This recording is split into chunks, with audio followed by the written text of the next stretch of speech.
രാവിലെ ബ്രേക്ക്ഫാസ്റ്റിന് എന്തുണ്ടാക്കണം എന്നുള്ള ആലോചന എനിക്കൊരു വലിയ ടാസ്ക് തന്നെയാണ്. അതുകൊണ്ട് തന്നെ ഞാനിന്ന് കരുതി ഉപ്പുമാവും മുട്ടക്കറിയും ആക്കാമെന്ന്. അങ്ങനെ മുട്ട വേവിക്കാൻ അടുപ്പത്തോട്ട് വെച്ചിട്ട് മുട്ടക്കറിക്കുള്ള സവാളയൊക്കെ അരിഞ്ഞ് വഴറ്റി പെട്ടെന്ന് തന്നെ തട്ടിക്കൂട്ടി ഒരു മുട്ടക്കറി ഉണ്ടാക്കി അങ്ങോട്ട് മാറ്റി വെച്ചു. അത് കഴിഞ്ഞ് നേരെ ഉപ്പുമാവിന് ഉണ്ടാക്കാനുള്ള പരിപാടിയിലേക്ക് കടന്നു. അങ്ങനെ പെട്ടെന്ന് തന്നെ ഉപ്പുമാവും ഉണ്ടാക്കി എനിക്കുള്ള ചായയും ഇട്ട് എൻ്റെ ബ്രേക്ക്ഫാസ്റ്റും എടുത്ത് ഞാൻ നേരെ ടി വിയുടെ മുന്നിലോട്ട് കയറി. അങ്ങനെ കുറച്ച് നേരം ടി വിയൊക്കെ കണ്ടിരുന്നതിന് ശേഷം ഉച്ചക്കലത്തേക്കുള്ള പരിപാടിക്കായിട്ട് അടുക്കളയിലോട്ട് ചെന്ന്. അപ്പം ഞങ്ങൾക്കിന്ന് രാവിലെ അയില മീനാണ് കിട്ടിയത്. അങ്ങനെ അമ്മ അതൊക്കെ വെട്ടിയെല്ലാം വൃത്തിയാക്കി അമ്മ തന്നെ ആ മീൻ കറി വെച്ച്. അങ്ങനെ കുറച്ച് അയിലയൊക്കെ എടുത്ത് കറിയും വെച്ച് ഒരയില രണ്ടായിട്ട് മുറിച്ച് ഞങ്ങൾ വറക്കാനും വെച്ച്.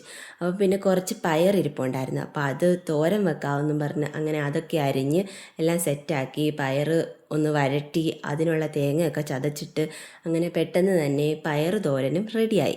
പിന്നെ മീൻകറി മുളക് കറി ആണെങ്കിൽ മോര് മസ്റ്റാണല്ലോ, ഇവിടെ അങ്ങനെയാണേ.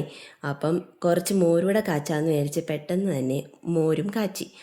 അപ്പം ഉച്ചക്കലത്തേക്കുള്ള പരിപാടിയൊക്കെ കഴിഞ്ഞു. അപ്പോൾ ഇതെല്ലാം കൂടെ കൂട്ടി നമുക്കൊരു പിടി പിടിച്ചാലോ ഇന്ന്.